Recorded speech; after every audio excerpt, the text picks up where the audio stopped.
Hello, my name is Conrad Myers, co-founder and director of Aggregate Space Gallery. I'm wearing a blue shirt and tie, a light gray vest. I have short dark hair, a bushy beard, and blue glasses. And I'm lucky enough to be sitting in front of a wall with a variety of art from my 10 years of Aggregate Space Gallery. We acknowledge that Aggregate Space Gallery is located on the unceded ancestral homeland of the Chicano-speaking Ohlone people, the successors of the sovereign Verona band of Alameda County. We recognize that every member of the Oakland community has and continues to benefit from the use and occupation of this land. Thank you for attending this important program. I'm going to now, after a brief introduction, turn the screen over to Shageg Sarus. Shageg Sarus is an Iranian-American multidisciplinary and social practice artist based in California. She creates multimedia installations, videos, interactive performances, and public community engagement programs with a focus on cross-cultural communication and translation strategies, addressing predicaments of estrangement and distance caused by political and cultural power dynamics. Please welcome Shageg Sarus. Thank you so much, Conrad, for the introduction. Thank you so much, everyone, for joining the first panel discussion of the Zamin Project. I am an Iranian look woman with a brown hair down and with a white background. I'm honored to work with over 30 SWANA artists, educators, and leaders for this series of Zamin Project over the past year. I want to acknowledge gratitude to the generation before me who created a strong foundation and structure for my generation. You have inspired us, pushed boundaries, and illuminated path with your wisdom. I'm grateful for this intergenerational conversation and hope to expand it within our community. Zamin Project is a virtual, multifaceted art project aiming to create a space for dialogue and connection between SWANA, Southwest Asia, and North African artists, curators, and educators in the Bay Area and beyond. This series is aiming to focus on the question of how can we create our own resources by gathering SWANA artists, educators, and art leaders to develop a solution for enriching the community in the Bay Area.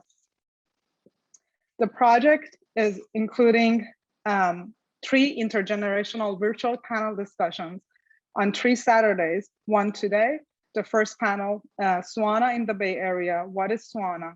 Next Saturday, August 21st, art leaders and institutions. And the following week, August 28th, teaching pedagogy mentorship. This project is also include 15 artist interviews moderated by the one and only Roula Seikaly and an online archival resource. I want to thank California Art Council, Aggregate Space Gallery, Conrad and Willis Myers, and Trina Robinson for hosting this project and their support. Tarane Hemami and Kathy Zaru for their encouragement and insight from day one. Kaywan Shovir, Shola Askari, Tuche Evirgen Osman, and Mobina Nouri for their visual and content support. Roula Seikaly for spending hours and hours with me to shape this project, and everyone who supported me for making this dream come true. Without further ado, I'm honored to introduce Roula Seikaly. Roula Seikaly is an independent curator and writer and senior editor, co-curatorial director at Humble Arts Foundation. Roula has curated exhibitions at SF Camera Works and Soma Arts in San Francisco, Access Gallery, Sacramento, Filter Photo Festival, Chicago, CPAC, Denver, Blue Sky Gallery, Portland, and the Utah Museum of Fine Arts. Her writing is published virtually and in print at Hyperallergic, Photograph, Bomb, Afterimage, Aperture, Strange Fire Collective, and KQED Arts. She is the co-recipient of the 2019 Blue Sky Curatorial Prize for the exhibition An Inward Gaza. Please join me to welcome Roula Seikaly and all the panelists. Thank you. Oh, thank you so much, Sharia. It's such a pleasure to be with you and to be included in Zamin Project. When you reached out to me as a possible participant, I was just thrilled at the idea that this project was actually happening. And here we are, weeks later, after so much preparation and so much time spent getting to know the artists and the panels that we're working with. And as a member of the Bay Area SWANA community, I can confidently say that I know so much more about the people who are part of this community. And with that in mind, it is an absolute pleasure to get into this first panel, the first of three. It frames the question, what is SWANA? And today we are joined by an extraordinary group of panelists who will be speaking to this particular topic. And I will introduce them by their bios first, and then getting into further conversation. Everyone watching, you'll better understand exactly the amazing skill set and scholarship and just the skills that everyone participating in today's panel brings to this moment. So starting off with Dena Al-Adeeb. Dena is a transdisciplinary artist, scholar, educator, and cultural worker. She's a senior fellow at the Kata Hamburg Center for the Apocalyptic and Post-Apocalyptic Studies at the University of Heidelberg, and visiting scholar at the Department of American Studies at the University of California, Davis.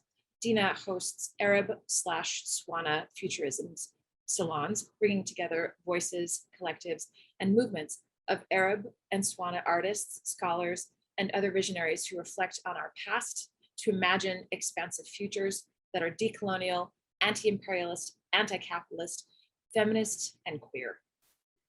Targol Mesbah.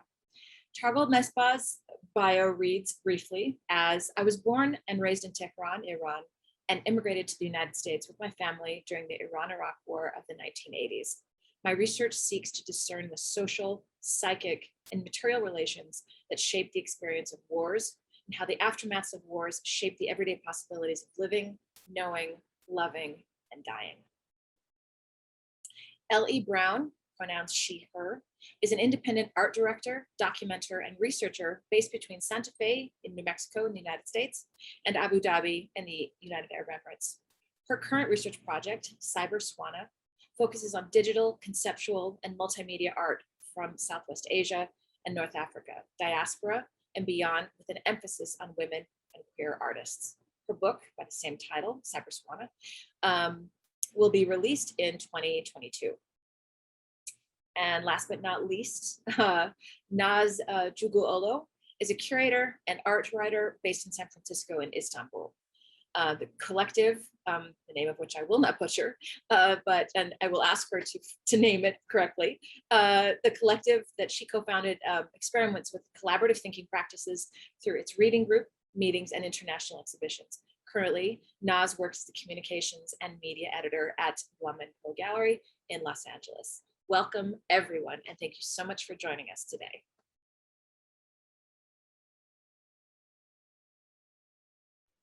Thanks so much for having us. It's such a treat to see everybody in this space. Most of all, Dena, thank you so much. I know it's late where you are, and we appreciate you just taking some time this evening to speak with us from where you're currently embedded in Morocco. So thank you for that. It's an honor and a pleasure to be amongst comrades, friends, and a beautiful community that I am honored to be a part of. So thank you for including me in this conversation. And I'm looking forward to having this conversation. Excellent. All right, well, let's start off with one of the biggest questions I think that maybe frames this entire project, Zamin Project. What is SWANA? What does that mean? What is it as a psychological, as a concept, as a lived experience? Like, anyone who wants to weigh in this topic, feel free. It's a big question. So any and all answers to that very large question are welcome.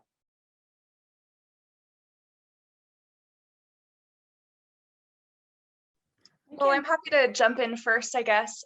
Sorry, Nas. So I have been thinking about this a lot over the past several weeks while I'm preparing to my move to the United Arab Emirates. And so for me, so I guess technically, you know, I'm third generation, but I've never grown up with the kind of culture that I feel I would identify with as SWANA. And so to me, both kind of partially being from the outside and from the inside, I see it as really a point that centers the community. So it's not just geography, it's not just, you know, shared culture, it's an entire shared identity that becomes really communal. And I think that that's, you know, someone from the outside, that's really kind of the basis of what it seems to me. That's beautiful. Thank you for starting us off that way, Ellie. Dena or Targol, I mean, your work is not exclusively based in academia, but I'm wondering if you can speak to perhaps a more academic understanding of this concept of SWANA. Targol, do you want to go first? And I can follow it. What do you prefer? Either way, I'm happy to go either way. Go ahead. Okay, thank you. Well, first of all, thank you so much, Conrad and Shafaya, for inviting me, and Roula and everybody on the panel. It's a delight to be with you in conversation. Well, since you're prompting me as an academic, all of a sudden something else switched in. As an academic, I'll say, well, you know, it's all concepts are slippery and they're not defined. And actually one of the things that I love about this project is that it's an invitation for us to collectively perhaps define what SWANA is, and not just in terms of, you know, its language, but also in terms of the invitation that's part of this project, which is to make connections, right? And so, you know, the idea of referring to Southwest Asia and North Africa as, and, you know, in distinction, in contradistinction to MENA, like Middle East and North Africa, which is historically what the region has been referred to. I think, you know, it's an invitation to,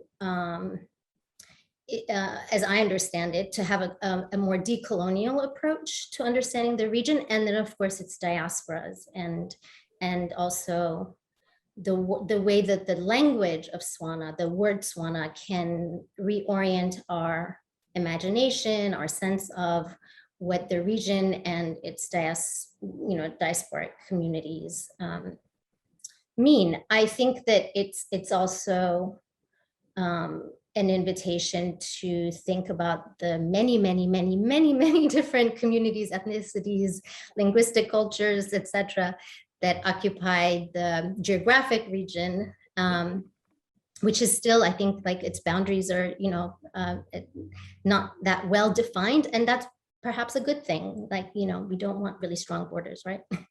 I have a lot more to say, but very aware that I can be long-winded, so I'll stop and then I'll come back to share more. Thanks. I mean, I'll say a few things.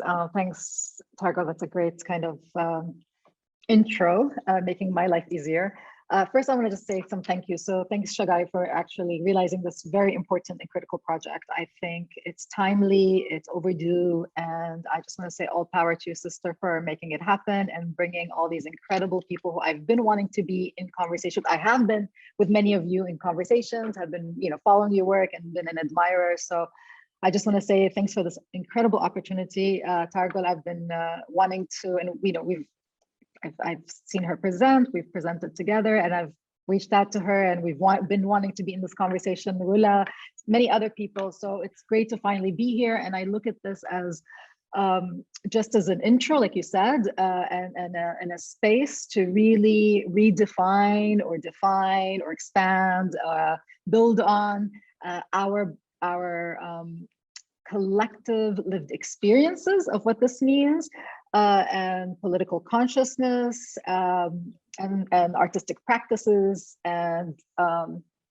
daily practices. So I'll just say that as a general kind of thank you for creating the space. It's important, and I'm committed, as many of you are, to not looking at this as a one-time opportunity for us to get together and have a conversation, but really make the effort, hopefully after this, to find ways to either work one-on-one together, or collectively to build on this, because I really think this is critical for many reasons. We won't get into it right now. I'm sure through the conversation we'll get there. And then finally, just to kind of follow up from Targol, I think it's SWANA for me has meant many different things, like many of you at different moments in my life. Like Targol said, I think it's, it stemmed from I guess there's like my academic self, my artist self, my political activist, my organizer, blah, blah, blah. There's these different selves that come together. Obviously, they're not divided. And each one of them at different moments in my life, it's meant different things. And it's like a building block. This is why I'm committed to this, because I have been committed to this for many, many years, for over 25 years in different ways. So, like Targol said, I think this is, stems from a decolonial movement that predates all of us. That's, part of the Third World Alliance movement that happened in the 30s, 40s, 50s, 60s, and so on. I won't get into so much of that. We can get into it, but I think it's important to just note that in case we want to go into that. As a decolonial movement that was decentering Europe and North America as a hegemonic power, and looking at the global South or Third World alliances. And I think it's important just to note that. Two, as folks in the diaspora, like most of us, have related and not only just related, but have used these terms to develop and define our work and our existence, right? So examples that I can share, for me, for example, in the 90s and the 2000s, early 2000s, SWANA, at least in the Bay Area, because I lived in the Bay Area in the 90s and early 2000s, was really a part of the queer community, more than any other community. I'm talking about SWANA specifically, right? It was a term that was adopted primarily by the queer community. So I'm not going to get again into anything too deep. I just want to like point, and we can get into it. Willa can bring up any of these or anyone else. So I think it's important to say why the queer community in the Bay Area came together around the term SWANA, right? And we can discuss that if there's an interest. So I just want to note that, and I think. So I just want to say, yeah, the decentering Europe and the Americas, looking at a term that expands MENA, like Targol said, and looking at other alliances, and specifically in the Bay Area in the 90s and 2000s, queer SWANA.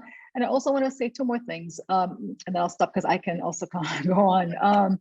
I think there's a consciousness today that's looking at SWANA from a different perspective. Obviously, this panel is happening, but I also think in the region, and when I mean in the region, actually in the SWANA region, not just in the diaspora, there's an understanding that the future is not Europe and North America. The future is actually in Africa and Asia and other parts of the global South. And specifically, even places like Abu Dhabi, for example, that is, there's so much I can say about this, but they're looking at making alliances with Southwest Asia, and in North Africa, same thing. I mean, so there's that I just want to note. And finally, the work I do both as an academic, I write about this. I look at SWANA futurisms as an academic and as an artist. I produce work that's about SWANA futurism, but I also do these salons that brings people like us to come and have these conversations and present their work. So there's many ways that I tap into it and we all tap into it. So I just want to kind of highlight some of these things if anyone's interested. And yeah, I'll stop here. Thank you. No, that's perfect. Thank you. I think really quickly, one thing that Dena touched upon that's really, really important is calling these futures plural. So futurisms plural, because SWANA, as much as it can be seen as like one thing, it really focuses on, these individual differences that we all have. And so I think that that's a huge indicator of SWANA as well, and something that is really upheld, not just this monolith, which the Middle East has been classified as. Absolutely. And I guess since you went there, maybe I can just add one more thing. Since we're talking about futurisms, which I definitely believe it's futurisms, not futurist, like, or, futurism, I think it's also very important to note that we are borrowing in solidarity and in as a collective with Afrofuturists, with Latino futurisms, with techno-utopian, techno-orientalist futurisms. So it's important also to realize that this movement is not just you know, it's, you know, there's SWANA futurisms, but there's actually part of many futurisms that we on a both practice level, but also on a political level and as a community that is striving towards different futures that are, you know, in protest of our destruction, death, and extinction. So yeah, that's beautiful. Thank you both, Ellie and Dena, like for framing it, and Targol for framing it so so broadly, because there's so many different points of entry into that. And so I was just thinking about Naz, the collective that you work with.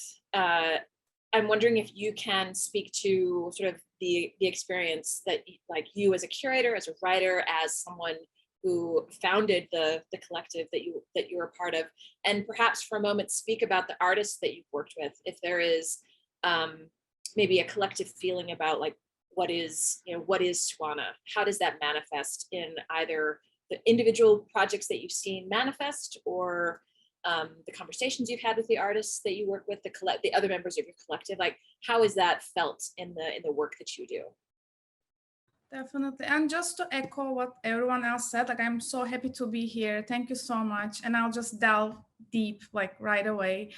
I guess it also comes in a way to replace terms like such as Middle East, Near East, Arab world, Islamic world, all of which are very like colonial, Eurocentric, and have Orientalist origins as well, that are like created, of course, like conflate and contain and dehumanize. So I also see it like as a way of like imagining these alternative futures all together, like in this moment. I think that's what SWANA is. And that's what we do with my collective as well. Like, I have been working with this curatorial collective since 2015. We started in Istanbul, and then we are all like all around the world now. And like, we all think about how can we imagine alternative futures together collectively. Yeah. And I see, like, the way I see SWANA is also, it's like kind of a way of thinking too, which is more fluid and poetic, and that doesn't really depend on strict definitions in a way. So like, I feel like it's for the ones who don't really fit in a box. And here I mean the boxes that we click, like literally click, when we are thinking about our identities. And I'm sure like you also had this experience in the past. You just like scan through the options and you feel alienated, you feel left out. So I feel like, and I'm like, since I moved to the Bay from Istanbul, I have been feeling this. I'm not white. I don't come from white privilege. I have multiple identities, like with my heritage from Syria, Anatolia, Greece, Bulgaria. And I'm not telling this because I think, you know, personal is political at the end of the day, just to note that. And I think SWANA holds that multiplicity for all of us, and it creates this support system for all of us. And that's like what I'm also feeling in my conversations with artists here, with curators, with my curatorial collective. This is the like general feeling, and this is what SWANA is for all of us. And in that way, like, it's this kind of joint struggle to, like, I agree with that. And it's really rooted in differences rather than similarities, which we can talk more about later. And it's about creating these spaces to think together, to empower each other and build power together. I think it's really important, because otherwise you just feel really lonely in this. So it's like a space for awkward accents, which is important, I think, to note, and where thoughts are not pressured to take a Western analytical shape, which is always like assumed to be the correct way of thinking, but open for differences where you can be you and I can be me. I think that's what SWANA is, in my experience. That's so beautiful, Naz. Thank you. Thank you so much for just that beautifully and so directly described experience of it, both, you know, as you've experienced it and the artists that you're working with. That's such a potent just way of thinking about it, and such a poetic way of describing it as well. So thank you so much for that. And you hit on something that I think leads beautifully into the next question, which was SWANA as a psychological state, as a creative practice, as all the ways in which it's encountered. leave space for sort of who you are and who I am, like who the artist you're working with, who you are as a curator, no matter the, you know, the sort of the background, so to speak, the ethnic or the cultural background. But my question is, like, there is space for difference in there. And one of the questions that Shagaya and I have been thinking about is, does SWANA, does the acronym, merely take the place of either Middle East or MENA or Arab world or Islamic world, like all of the you know, imperialist designations, the geopolitical designations that we are seeking to resist? Is SWANA, even though it's, you know, based in the best of intentions, is there a potential for it to be like a leveling experience where there's not no space, but the potential for individual experience and contribution is sort of leveled off by that sort of all-encompassing acronym? So I'm curious what you all think about that. As is it useful? Is it potentially something that we need to be wary of, even as we're moving forward from this, you know, stridently revolutionary position? Is that something that we need to be aware of, do you think?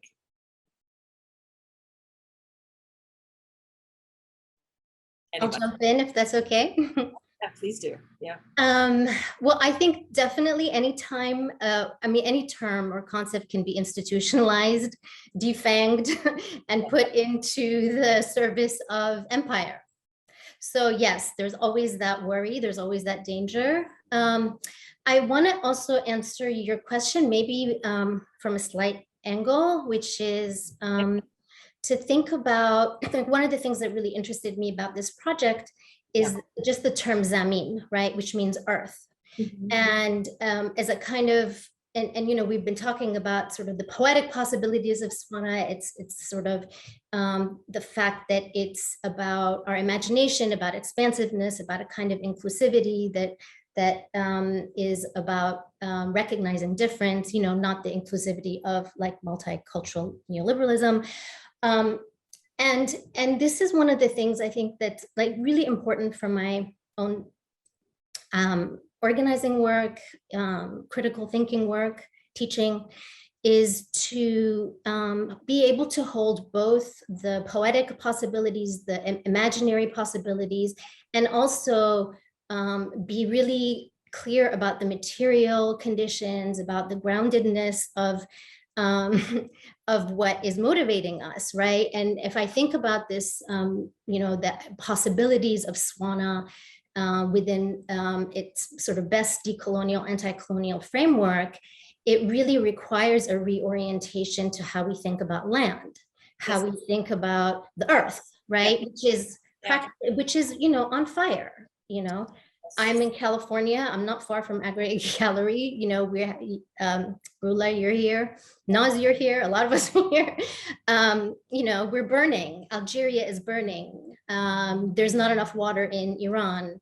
You know, the Taliban are taking over Afghanistan. It's, you know, there's all kinds of, we're on fire, right? And I think that this idea of thinking about land and the earth in a kind of decolonial, anti-capitalist, as Dena also mentioned, way is to think about land not as a resource to be extracted from, not as a form of private property, right? But to be in a reciprocal relationship with the land, with the earth, and all its beings, right? And in that sense, it is not about these kind of individual identities, but about the sense of all kinds of difference, right? And how do we inhabit the world? And how do we inhabit the world in relationship to all its beings? And in that sense, I think it's also can inform how we live in diaspora. Right. So it's not about fetishizing, because if once you kind of dislodge this notion of earth as, you know, land as property, you know, despite the pains of exile and the longing for belonging to where you know, your ancestors are from, or where you were born from there's this, you know, the kind of relationships, it's important to note the kind of relationships that we need to cultivate. We need to take care of where we are in relationship to the land that we are living in, right? So I appreciated Conrad's sort of opening remarks and land acknowledgement.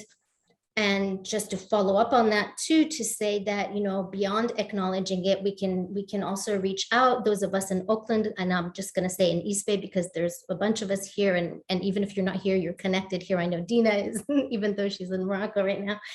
But, you know, there's Cuguoğlu Land Trust, which is an urban indigenous women-led land trust in the Bay Area, where you can actually get involved and support the kinds of land-based projects that are about rematriating the land and taking care. And I think part of like the Bay Area, I'm jumping ahead, I know, but part of the Bay Area SWANA, you know, relationship building should be also with organizations and networks such as Cuguoğlu, which I'm happy to put more information in the chat. So I don't know if I took your question in a different direction, but, but it's sort of, I felt compelled. No, that was perfect. And again, it's any, you know, I'd love to hear from, you know, as many of the panelists who would like to weigh it could, again, because it's a very big question that lends itself to, you know, and thinking about you and Dena in particular, Targol, that you come from an academic perspective, but that it's not strictly an academic experience, not by a long shot. You know, it is certainly something that comes into your work, but it's not, you know, your work as academics, but it's, as you know, as you beautifully described, Targol, like it's a deeply felt, immediate, you know, experience, and that is so to find way into conversation sort of in that space, I think is really useful. And the way and so your answer didn't necessarily take us off in a, you know, in an unusual direction necessarily. It's from you, and so that I think is something that's important to capture, and you know, and that holds true of all the panelists. So yeah, if Dena or Naz or Ellie, like if there's something that you would like to, that you're really feeling strongly about, you know, SWANA as an acronym, as an idea, as a lived experience, like I would love to hear more about that. Yeah. I'll say two quick things. Hopefully they'll be quick. One, I think to commend Targol, because I completely agree, both on a kind of political consciousness and as well as like a lived experience. For me, the academic thing came in much later in life. You know, my lived experience, I was born in Iraq. I was deported from Iraq in the 1980 for reasons I'm not going to get into right now, political reasons, and was forced to relocate to Kuwait, where then the invasion happened and the first Gulf War happened. I came to the US in the midst of the Gulf War, not because I came, not by choice. It was for, you know, it was not by choice. So both the deportation in the 1980 and the 1990 Gulf War were neither by choice. And so my political consciousness developed within those contexts. So my lived experiences brought me to all these different things that I do now.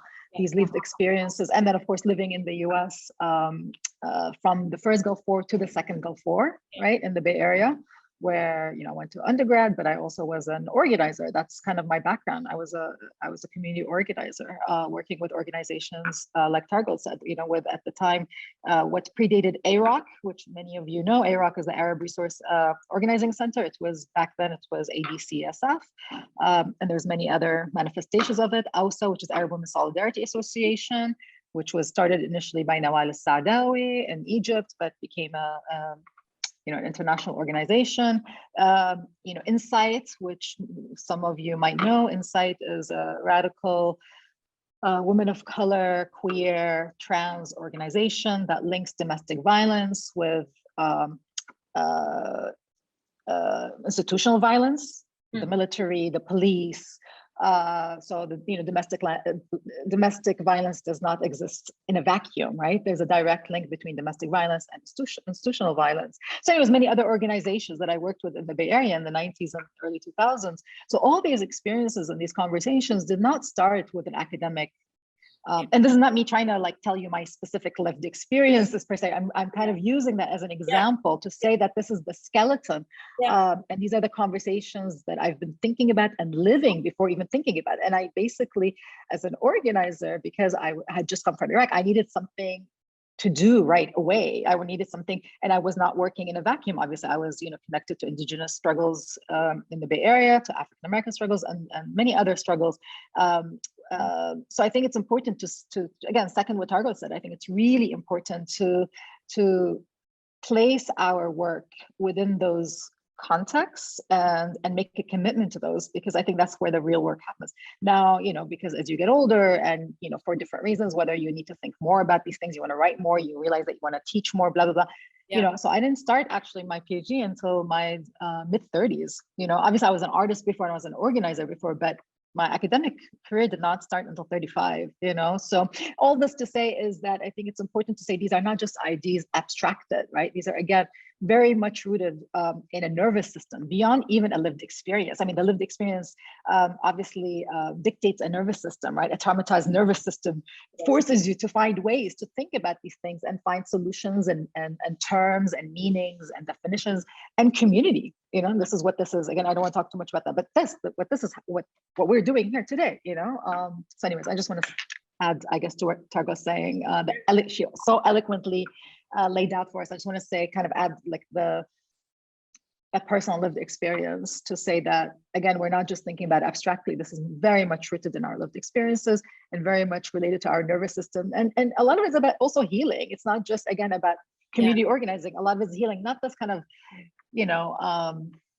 kind of self-obsessive, anyways, I don't want to talk about the critique, but, like a community healing, that's a collective healing, right? The individual is not about individual healing, but really it's about a collective healing, right? Collective, I'll just stop here. Absolutely. No, that was a beautiful addition or sort of expansion upon the concepts, the ideas that Targol, I think, laid out. Ellie, I'm curious, like, you're moving imminently to Abu Dhabi, and so I'm curious, like,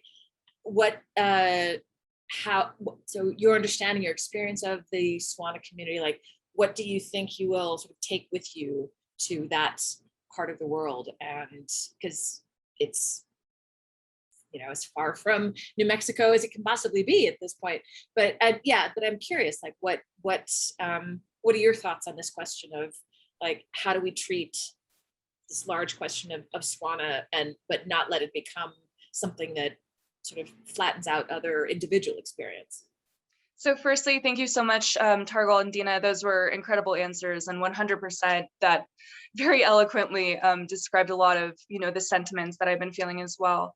So quickly to bring it back to, the will SWANA replace the term MENA, I think it's really important for us to question who uses these terms and in which context. And so I hear the word Middle East or the term Middle East, from the news, which is this very Eurocentric institution that we, are forced to reckon with every single day here in the United States. And I think that it's important that we consider, the Middle East is the middle of the East in relation to the quote unquote West. And so the global South as a whole, it has this different geographic identity. It has this different reckoning with where things are located. And so Southwest Asia and North Africa, I think is a really great and really accurate geographical term, which is kind of funny because flipping it on its head, it's not just geography. It's not these really stiff borders that we've been told are, like this paradigm of the Middle East and everywhere else. And so I think that that's really cool, that using SWANA is really prevalent in a lot of communities that are embracing the multiplicitous identities that SWANA contains. And then secondly, bringing with me to Abu Dhabi, I mean, I'm going to be the cowgirl out in the desert, the other desert, I guess. I think it's I think it's an exciting experience to continue building these communities. I think my favorite thing to do, and that makes me feel the largest part, or I mean like the most pure part of myself within this community, is to connect others, to help network, to draw people together, and to help facilitate you know, the building up of others, as both Targol and Dena said, as being very, very important. And so I'm really excited to continue doing that there. That's exciting. I mean, it's. Sorry, I don't. Sad. Oh, sorry. No, go ahead. Go ahead. No, I'm curious. Sorry, I don't. I'm curious. What will you be doing in the Emirates since you opened it? I'm curious now. I'm like, what are you going to be doing? It's what is it? Sounds super interesting. I'm like, I want to know more. It's not actually cowgirl work, I wish, but just me and my cowboy boots. So I'm attending a graduate program at Sorbonne Abu Dhabi, which is a French school, but it has a sister program in Abu Dhabi, in addition to the whole Louvre connection. So I'm really excited to be working there because of the proximity to artists in the region. Fingers crossed, I never have to answer an email again at 3:30 a.m. because we'll be in the same time zone. And yeah, so I'm excited to continue my work in the region, especially as I had previously lived in Istanbul. And so it's not a return home, but it feels very much like, you know, a kind of return to that cultural identity that I feel that I've grasped. So it's gonna be fun. Very exciting. All of you in your expansive answers have, I think, started to get to this, but I'm curious, what motivates you as cultural workers?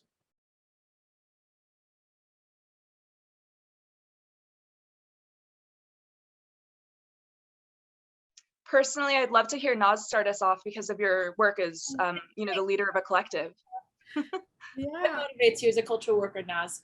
Definitely. For me, it's collaboration and community for sure. And as I said, I have been a part of this curatorial collective since 2015, and we always think about what collaboration means and how we can live and think together.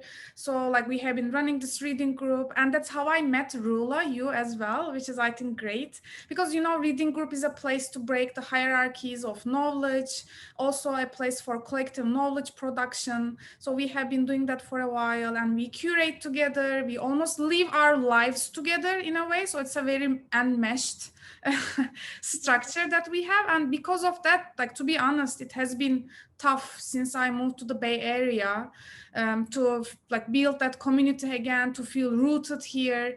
And of course, it takes time and energy, it takes one's soul.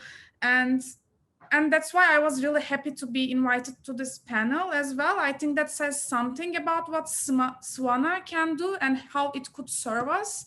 Because what you asked, Ellie, I think it's really important, this question of who does it really serve? You know, Middle East is so historically loaded, and it has been defined in relationship to terms like terrorism, suffering, Orientalism, and it's about power, invisible hierarchies. So I feel it's also a new beginning for all of us. That's how I see this term SWANA. It could be a glitch, hopefully, and a way of speculative thinking for all of us, for a new world building.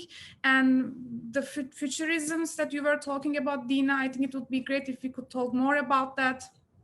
And really demand this agency on the historical narratives that has been built. I think that's, and I can see that can be risky, why it could be risky, but at the same time, I feel it might free us from this baggage that Middle East brings to the table. And I believe that it could be empowering, hopefully. Yeah. It's beautiful. Thank you, Naz. That's perfect. Yeah. Targol, what motivates you as a cultural worker? Liberation from domination and hierarchies, and knowing that my liberation is completely bound up with everybody else's liberation. And I do want to say, just being cognizant of time, one thing I do want to make sure that I mention, that I don't forget, is in relationship both to liberation and in relationship to thinking about land and Zamin Project, right? One of the most important and inspiring projects that are happening that's active right now is the autonomous administration of northeastern Syria, which is Kurdish led but multilingual, multi-ethnic, and an example, and constantly under threat. It's occupied right now by the Turkish government, but it's such a beautiful example of the future we want. Of being able to live in our difference with each other, or as the Zapatistas say, create a world in which many worlds fit. And I think that I do want us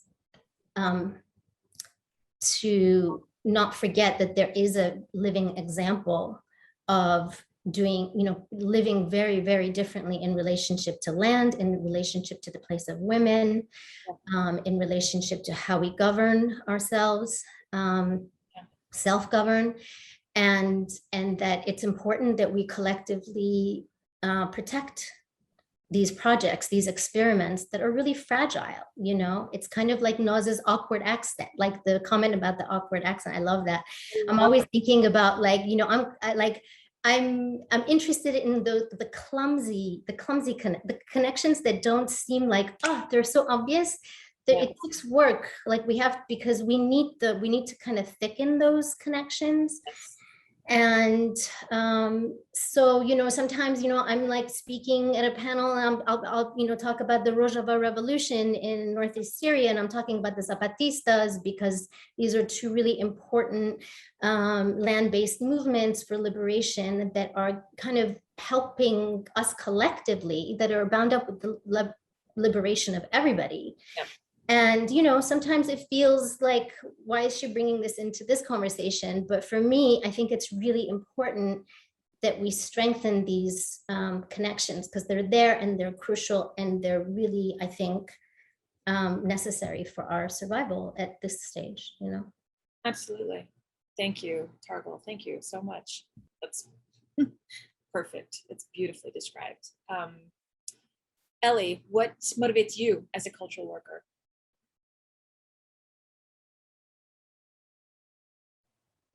I think what motivates me much is that I consider myself to, not to sound like so noble, but I consider myself to be a servant for helping uplift others. I think that from a young age, I felt and have realized, especially in my adult life, that, I don't have so much of an interest of really creating something on my own, but that I am more than happy to work, to sit, and to use my skills to uplift others. And so I think that as a culture worker, especially within this field, within this, region, or within, the SWANA community, I'm just happy to do what I can to help others. I think that's really my main motivation. And when I see, folks connecting, or when I, kind of facilitate those conversations and see people get a lot out of it, that's kind of the greatest reward.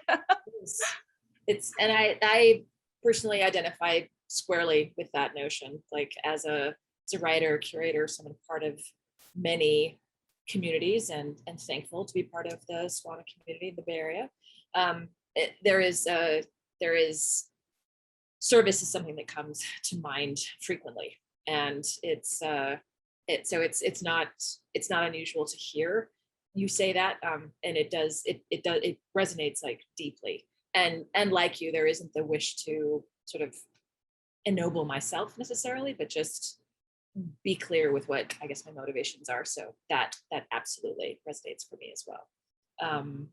Dena, Miss Dena, what motivates you as a cultural worker? To continue doing the work we're doing? Yeah, absolutely. This is part of it, sure. But is there or what part? Tell me more. I'm just thinking of, so you're an artist, you're an academic, you're a teacher, you're an organizer, like you operate in so many different ways that could be broadly, a broad umbrella could be culture or cultural worker could fall under that description. But I'm curious, maybe you've already answered this question, like, and that you've been so generous with what your history is, what motivates you, your artistic practice, your teaching practice, just how you live your life in the world. Is there anything in addition to everything that you've already shared with us that you really like, that just really like stands as a great motivator for you in all the ways that you inhabit this professional and personal space? Yeah, I mean, many of the things that have been said, I guess the word that comes to mind, number one, is survival. Yeah. And then liberation, what Targol said, just want to second that. And then maybe I don't think of it as services, but I think of it as the word services doesn't resonate, but the gesture of it resonates. I don't know what word I want to use for it. For me, I think it's part of survival and liberation that which are related, right? Survival on a personal level, but a liberation as a collective, right? So what do I mean by that? Meaning that all these things that we all engage with are ways for us to, think through these things, process these things in different ways, right? What I think of as an academic and what I write is very different. It's a different way of being than when I'm actually practicing art, or when I'm teaching, or when I'm part of these different collectives. So, so let me just be more specific. I hate being so general. I guess also to commend Targol for bringing specific examples. I always think it's really important, because people are like, okay, this is easy to think of these things, but if you don't have references to what organization to be part of, or what movement, or what these references I think are important. So let me try to be more specific. So I think for example, I'll use 3 examples maybe for now that I'm thinking of. One is I guess, what I'm doing right now in Germany at Heidelberg University. And again, this is not about me trying to process my own personal bio here, but it's about sharing experiences that are, lived experiences to answer these questions, hopefully. What I'm doing there is writing a chapter for my book on exactly this issue, right? It's about SWANA futurisms. And so the whole book is much more expansive in the sense that it's called The Architecture of War, the invasion of Iraq, or the destruction of Iraq, and petrocultural engineering, right? So I won't get into all that right now, but the chapter that I'm currently working on at the University of Heidelberg, at the Center for Apocalyptic and Post-Apocalyptic Studies, which we can talk about a lot. For me, I chose a specific place because this is a space where we as researchers are getting together to think about ends of worlds, right? And imagining new worlds, and who imagines worlds, and what terms and what definitions. And of course, the term even apocalypse, the way we understand it today, is very Eurocentric, very Christian-centric, Judeo-Christian-centric. And, it's one that looks at specific terminology, epistemologies, ontologies, one that says, okay, it means apocalypse means a destruction, a one-time event that's at the end of all, right? And of course, as indigenous folks and other marginalized folks, we know that our destruction is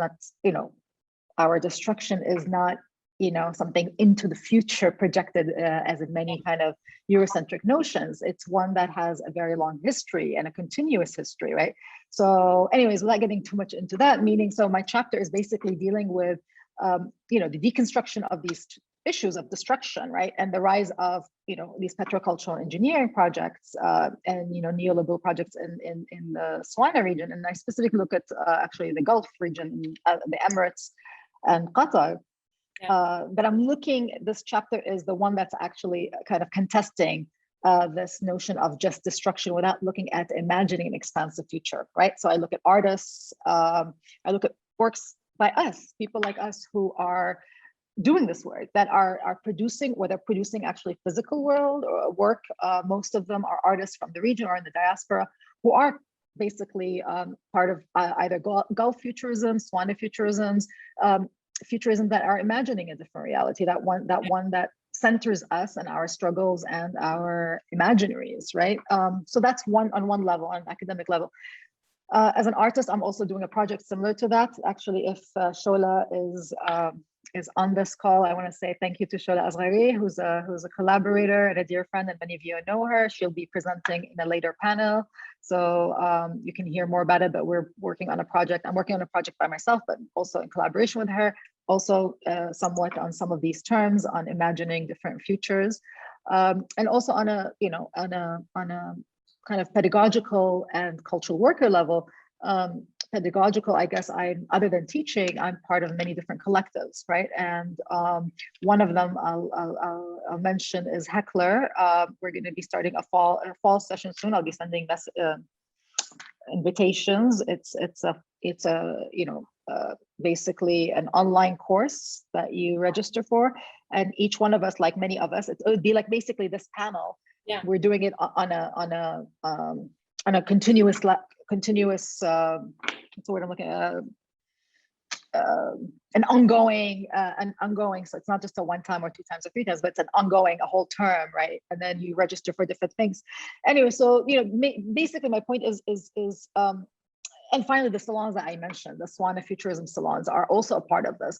Yeah. So I think for me, this is both about survival, for me to actually not just make sense, but to survive, like for my nervous system to like make sense of all this and to calm down, because otherwise, I think our realities, like Targol had mentioned, are, especially if you're living under threat all the time, it's very much triggered, and you have to find ways to make sense of it and regenerate that energy into something that's more expansive than just the kind of destruction. So I want to just, say that I think we're all in it for different reasons, but I think the general gist of it is I think there's a survival, there's a liberation, and there's a commitment to to comrades and a community that's not just one community, but many communities, right, on different levels. And I think that's what many of us try to do to really stay sane. And I think at the end of the day, if we're not doing this together, then what's the point of all this, right? It's not about a career. It's not about, I mean, a lot of people do that, but I don't think that's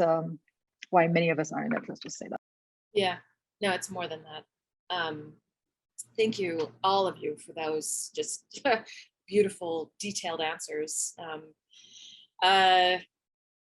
An hour certainly is not enough time to get into all of these questions, but before we go to the Q&A, the very last question, and this is arguably Shagaya's motivation for a Zamin Project, which is resources. So when I say resources, and that can be as broadly interpreted as you like, but what comes to mind for you in relation to the SWANA community, all of the work that you're doing, all the people that you're collaborating with, however that sort of lands for you, what do you think of, or what comes to mind when I say the word resources? Naz, let's start with you. So I listed some specific resources. I feel like it's always a challenge to find those resources, and I feel like we are always looking for it. So I thought maybe it's helpful to, and I can leave some links in the chat box as well. The first one I always look to is Anna Lindh Foundation.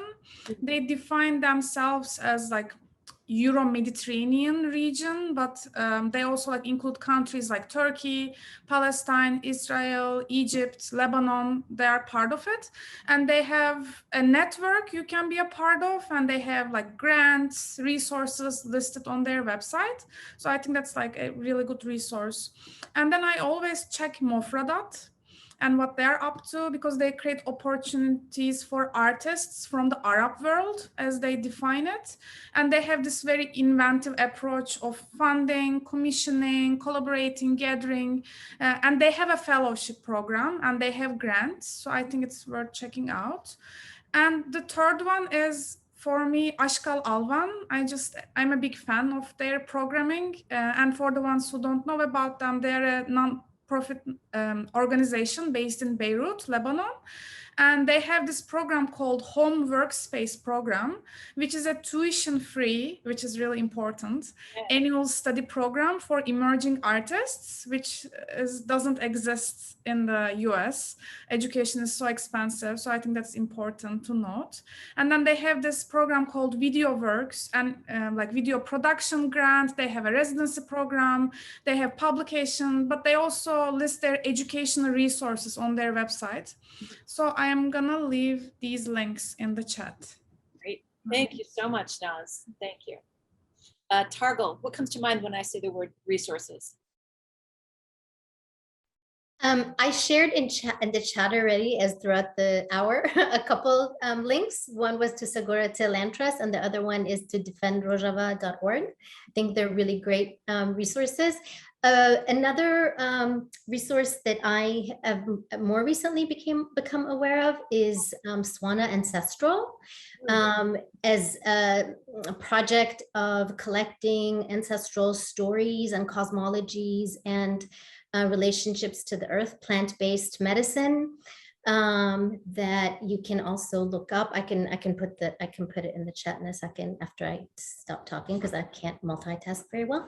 And and yeah, I think I'll leave it at that. Three powerful resources. And the Zapatistas always. So, thank you so much. Sure. Ellie, when I say resources, what comes to mind for you?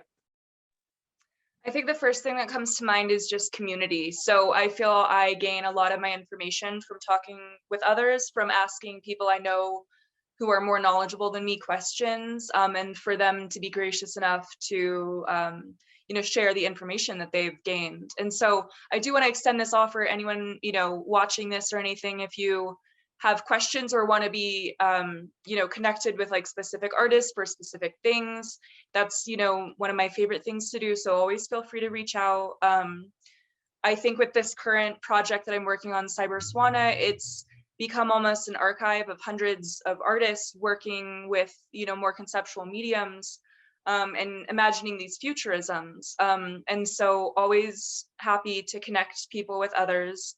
And I really think that in terms of resources, I've found my colleagues, my friends, my community to be the #1 resource, definitely. That's agreed, absolutely. And Ms. Dena, when I say resources, what comes to mind for you? I think, yeah, community. I think we are each other's resource. I also think there are many different ways to think of resources, whether it's kind of institutional versus movements, meaning like, people's movements, or, like the Zapatista and other movements or institutions, like whether it's a university versus actually an institution like I'm thinking about, kind of and off institutions, not necessarily institutions like NYU or or the Guggenheim per se, but off institutions. There's so many out there, I think definitely the traditional kind of more approach towards like doing residencies that are known, but I also think that also off residencies are interesting.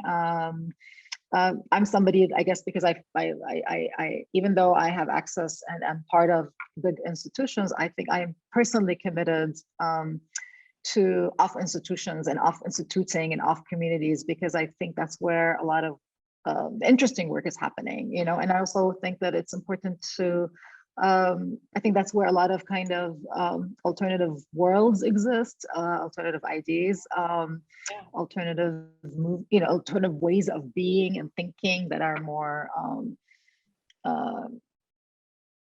not institutional. So, but yeah, I mean, I think that there's many ways we can look at that. I think one way of doing this is the Zamin Project, and do you pronounce it Zaman or Zamin? I've been pronouncing it Zamin, but that could be incorrect. Okay. So okay, yeah, I think it's Zamin, but I just wanted to make sure. This could be actually a resource that we can continue developing. And this is what I said at the beginning, and we'll continue to push for this for personal reasons, as well as for the sake of everyone's work, because I think doing these things individually, you know, we all do talks and we all come together in these moments, and we know a lot of us know each other, but I think we're all coming at this from very similar yet distinct ways of being. And I think making a commitment to building on this. This is a great resource. You know, if the Zamin Project can expand beyond these 3 panels, and like I said, I'm committed to supporting in any way I can. You know, whether you want to contact me individually, but also as a collective, as a residency, whatever ways we can imagine this to be. I mean, it's really up to us. And I think it's instead of also always, I think, maybe seeking outside resources, it's really important to realize that, you know, we are here together because we are on, we're doing this work, and we are the ones who are making it and will produce the work and into the future. Instead of always, I think we always think it's outside of us, and it is, of course, but I also think it's important to realize the strength and the knowledge and the experiences that we all have collectively, and supporting each other in moving forward. You know, I'm not always interested in, like, you know, working with big institutions or big artists. I mean, yes, I do, but I also am committed to keep working with people who are 20 years old who are just starting, because I think, you know, I mean, beyond the hierarchy thing that I'm not into, but I think, you know, these commitments that we make, and I hope people who are part of this will both contact us individually, but also if they want to actually talk about building something beyond, and Seikaly, I'm more than happy to, and Roula more, and Targol and others, to continue this conversation outside of just a conversation, but actually building something, you know, whether it's a resource web page where we all put our links, not our links, meaning our connections, our networks, or building a, you know, an art project or a pedagogical, whatever it is, maybe, you know, but I think it's important to realize that this is the resource that is probably the most important, is to realize that we have it, and how do you not continue seeking it out? How do you actually build it and create it and move it forward, right? Magnificent, Dena, thank you so much. And to all of the panelists, thank you for just a deep, thoughtful, ranging conversation about what SWANA is, what resources are. Just this entire, I couldn't personally hope for a better introductory panel to this project. So thank you for participating. Thank you for sharing so generously your thoughts, your experiences, the goals and aspirations you have, what you're working on, just all of that. Such generosity with us, you know, with me, of course, and with the audience as well. I think at this point, like, we'll open it up to, if there are any questions from audience members, we would love to take those at this point. I think Trina is helping us with this, but I'm not. Hi there, hi. So yeah, there are some great questions here. I'll introduce myself really quickly. I'm Trina Robinson. I am the Programming and Communications Associate here at Aggregate Space Gallery. And yeah, we have a couple questions here. One is from an anonymous attendee. This is a wonderful panel. I'm wondering if we can speak to the questions of white passing in relation to SWANA in the US diaspora.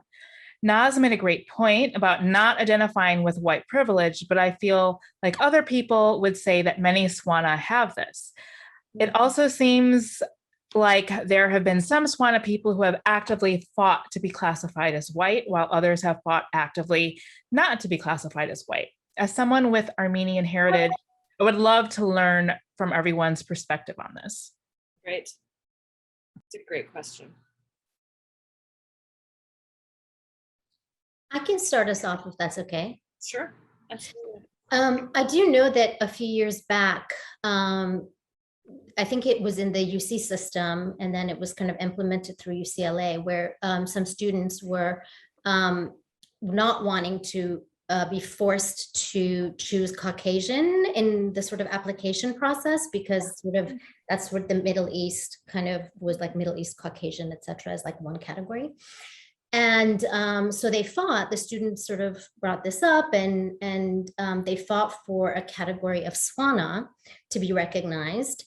And I think it was implemented at UCLA, at least a few years back. And then sort of you can, and then once you're accepted into the university, then there's like 34 different ethnicities that you can sort of differentiate within SWANA, right? So I think that that is like, that's just like one example that immediately popped in my head in terms of the kind of the politics of how the sort of Middle Eastern, West Asian sort of communities can be white passing. Yeah. And I use that as an example of resistance. Sorry for my acoustics. I don't know if you can hear, but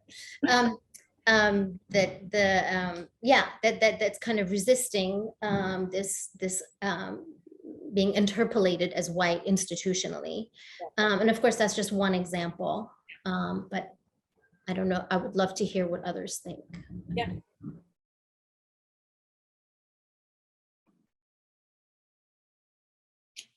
Ellie, if you feel comfortable talking about it, and I'm happy to join you in this conversation. Like, you mentioned that you're third generation, you know, and maybe not. I don't want to presume to speak for you, but is there, as someone who is, you know, white passing, I'm in the same sort of boat as you are. Is that something that you have wrestled with? You've thought about, something that you try to address in the work that you do? Like, how does that land for you, that question? So I think first and foremost, to always completely own up to the fact that I am 100% white passing. I was not raised Turkish, even though, you know, my family is. Whole family thing, it's weird. But anyway, you know, I didn't even realize that we were Turkish until I was, you know, 17, 18. And so I've never, I was not raised with this kind of identity. I only tried to explore it later in my life. And so completely every single day, I am very much faced with the reality that I have an inordinate amount of white privilege. It's part of my life. And so I think really the only way that I grapple with it really is to try to challenge it when I can. And even when there aren't opportunities to really sit back and try to address within myself how, you know, that is giving me this, you know, step up, how every day I'm not challenged because of, you know, my race or ethnicity. And so I think more than grappling with it or fighting against it, it's that I've really, especially in the past several years, realized it, that I try to daily come to terms with it, in the fact that I guess, you know, I mean, it's hard to think of like tearing down a system that benefits you, but what can I do to use this white privilege to support others? Because I'm definitely very, you know, I guess you could say blessed with it. I wouldn't want to use blessed in that term. Yeah. But yeah, I mean, it's very much a daily thing that benefits me. Yeah.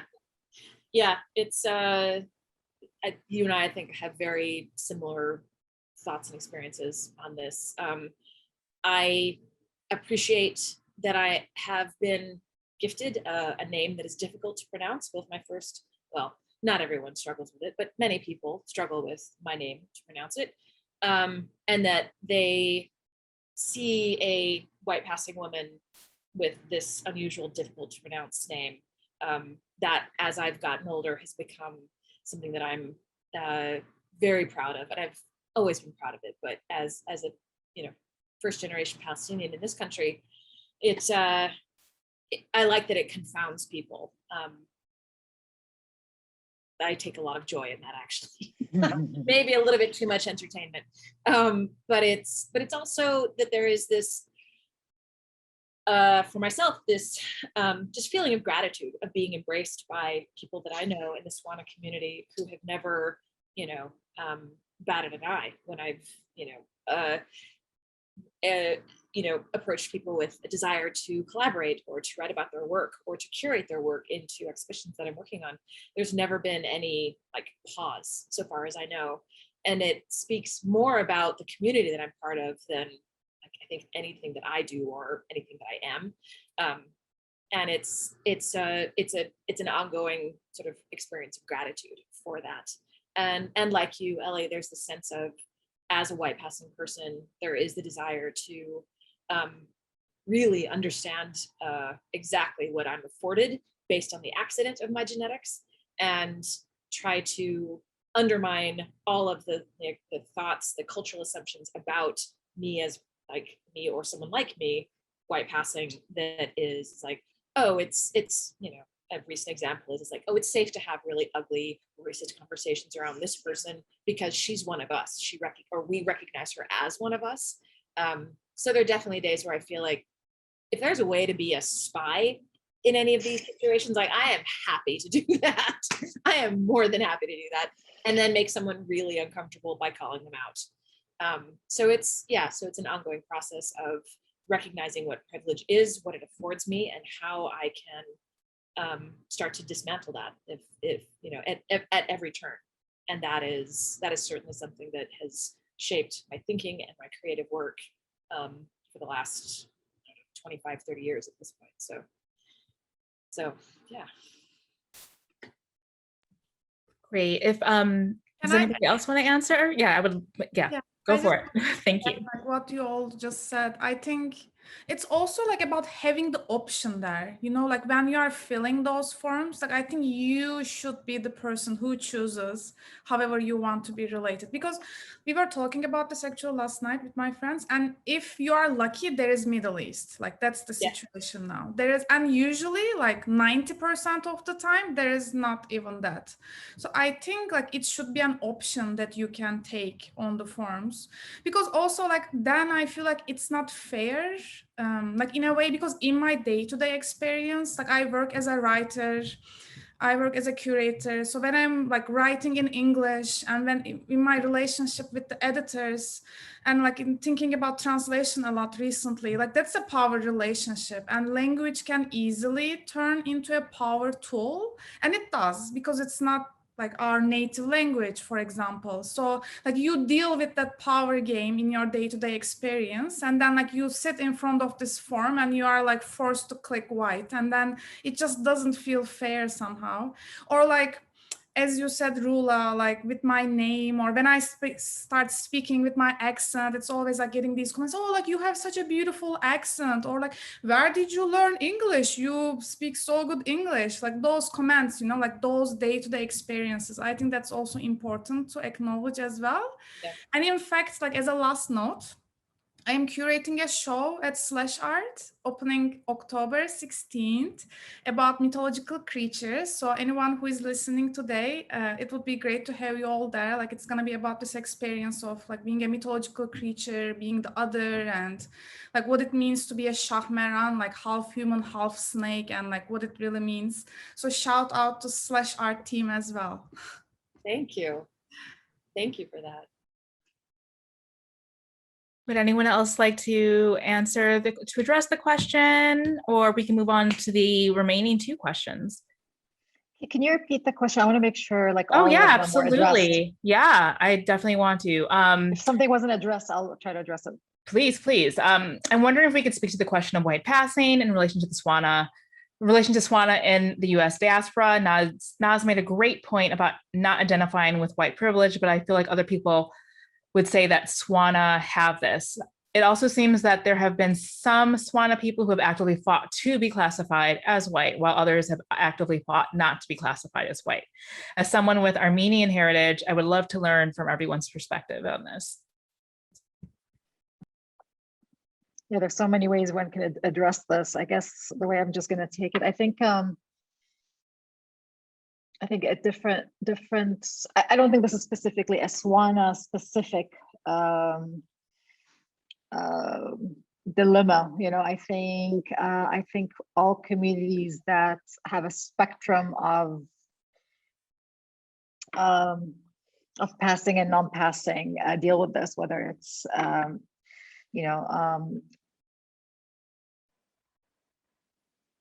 with the US and the Americas in general, and even Africa, even in Europe and Asia, I think, we deal with this issue of passing, and it's a very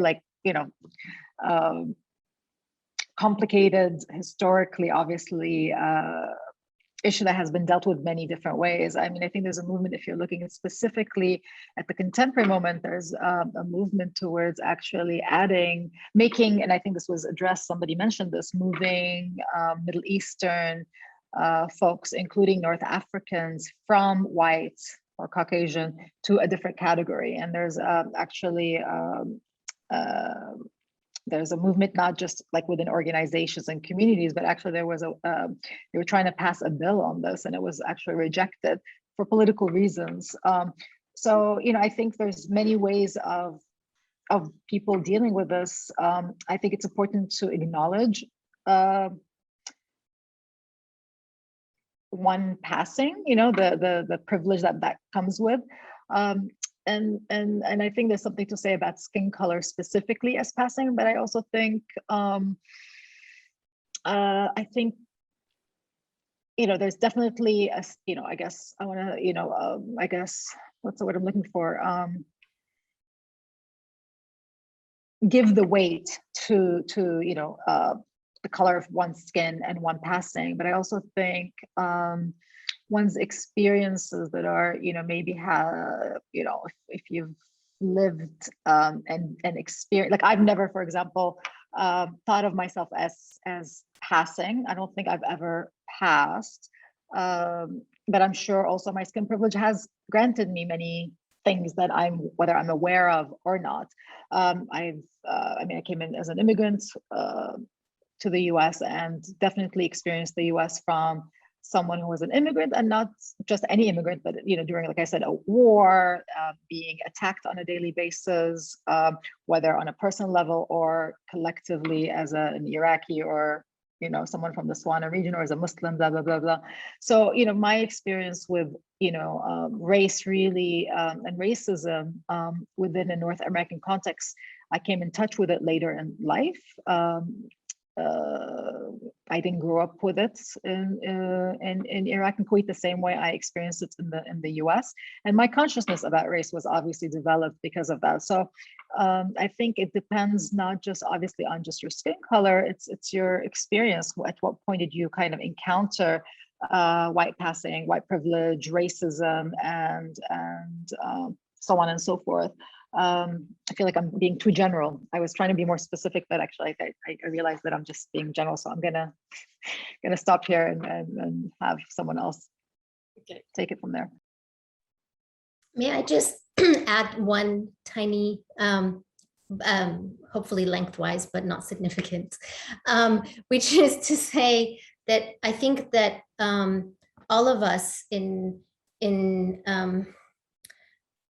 well, definitely the United States, if not other places, are kind of our relationship to race is deeply structured by the anti-Blackness that is part of, you know, the structuring, the pivotal for the structure of white supremacy, right? So I think that that's something that is, you know, could be addressed more. Definitely. I put in the chat the link for the Collective for Black Iranians, which is an interesting collective and to become more aware of. And yeah, I think it's important it's important to have these conversations, and there's not enough time, enough space, and you know, and also to maybe in the sort of future engagements of the Zamin Project, there can also be more of our North African comrades in conversation. Yeah, that would be cool too. So, yep, absolutely, I would love that. Thank you for that. We are running over a little bit. We have we have two more questions. One was partially answered by Targol. Thank you. Kathy had said that her question was was answered. So I'm going to move on to the last question, but I'm going to give 2 minutes for this answer. Let's see. So it's from Leon Ladia. I would love to know what your future projects are as SWANA and how you would like to be supported. It would be important for me to know as an audience member, not only how to keep updated with your work, but how I can support you further. in terms of collaborations and dialogue. So I'll start quickly because I've got to hop off actually in a few minutes to take a COVID test for my move. But if y'all want to connect with me, you can follow my project's Instagram, which is just @cyber.swana. And I'll be posting book updates there. And I definitely will reach out with all of these panelists after the panel and hopefully, you know, chit chat with you about your idea of futurisms and etc. as well. And before I do log off, I just want to say thank you so much to Cuguoğlu and Roula and Trina and everyone involved, Aggregate Gallery, and also all of my fellow panelists. Thank you so much. Thank you so much, Ellie. Safe travels. Thanks.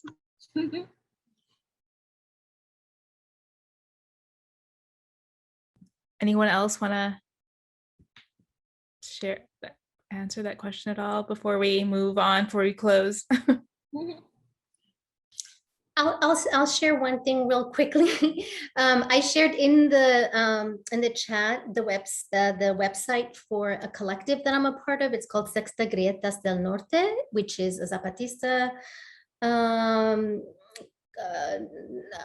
inspired collective in North America, in the United States specifically. But the reason I include it here is because it's a project that is part of a greater international project of building a different global movement, right?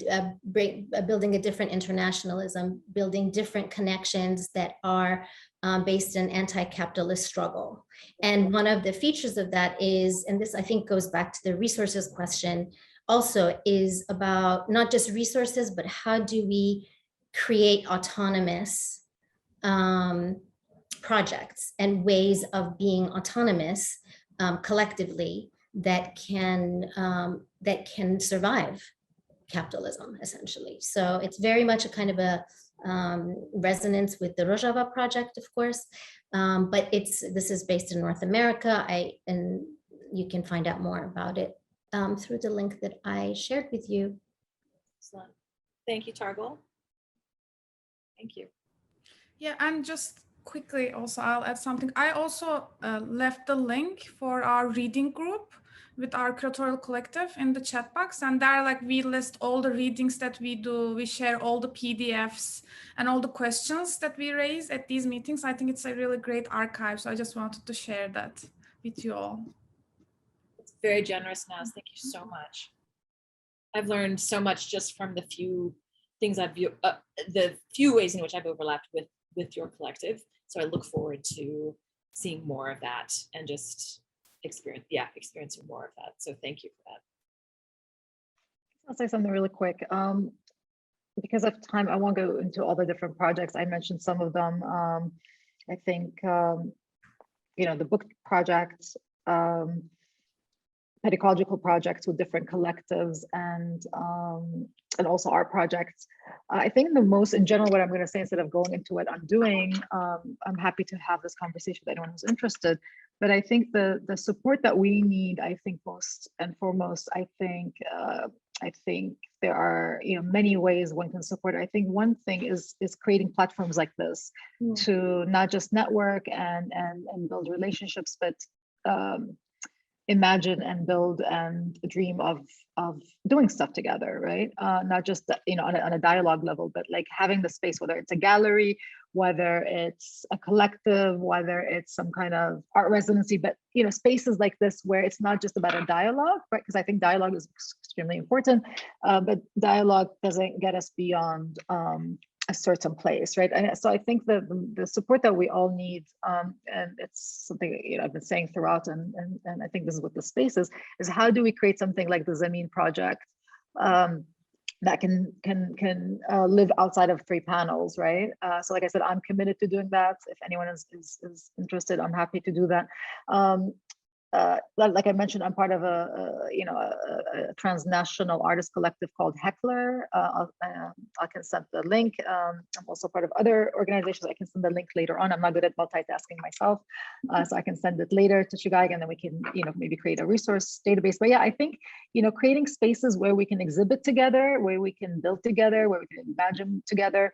So not just supporting dialogues, especially now with Zoom, everyone, there's dialogues happening all the time, which is very important. But I think, how do we build spaces like this where we can come together and produce, whether, physical work or, conceptual work or written work, and, or be part of different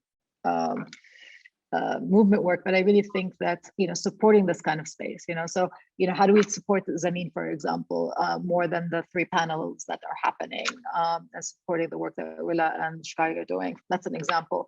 Having more space in galleries, in biennales, and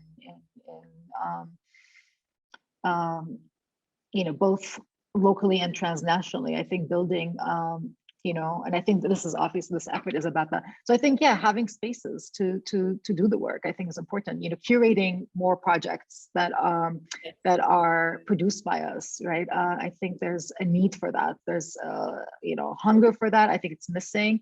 I don't think we have the space that we should have for many different reasons that I'm not going to get into, whether in the US and outside, to be presenting our work collectively, right? So we need more curators. We need more curators who have the support, who have the financial support and the logistical support to do this work, to think together. And I'm someone who doesn't believe in working separately. I don't believe a curator should do it, like, this is it. Like, Roula and I can sit down with whoever wants to be part of this and be like, let's do the next thing. And it's not about, a one-time thing. It's about building, it's stepping stones. And if it works for 3 months, great. If it works for 6 months, great. If it works for 10 years, great.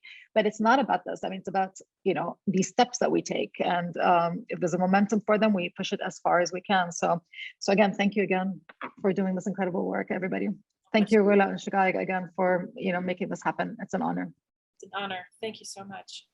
Thank you so much. Oh my God, I was just taking notes on, and this was really amazing and a brilliant conversation. Thank you so much, everyone, for joining us. Please make sure to register for the next panels. There are 2 other panels on Saturday, August. I think Trina also add the links into the chat. Also follow Zamin Project's Instagram. There will be 15 and Aggregate Space Instagram, so that you can learn more about the project. This is 3 panel discussion, and then from September we are going to publish 15 artist interviews that they're also interviewed by, Roula interviewed 15 other artists as well. So we are going to share that. There's so many amazing news will come soon. So stay tuned. Thank you again for Conrad and Willis and Trina for helping tirelessly and supporting backstage. And we'll see everyone next week on Saturday at 2. All right. Thank you. Thank you to the panelists, and thank you to everyone in the audience for joining us. It's been such a pleasure to start off this conversation about SWANA, and could not have hoped for a better, more engaging panel to interact with. So thanks to everyone, and to everyone in the audience. We'll see you next Saturday for part 2. So everyone have a great weekend, and we'll see you next week. Thank you, everyone. Thank you so much. Thank you. Bye.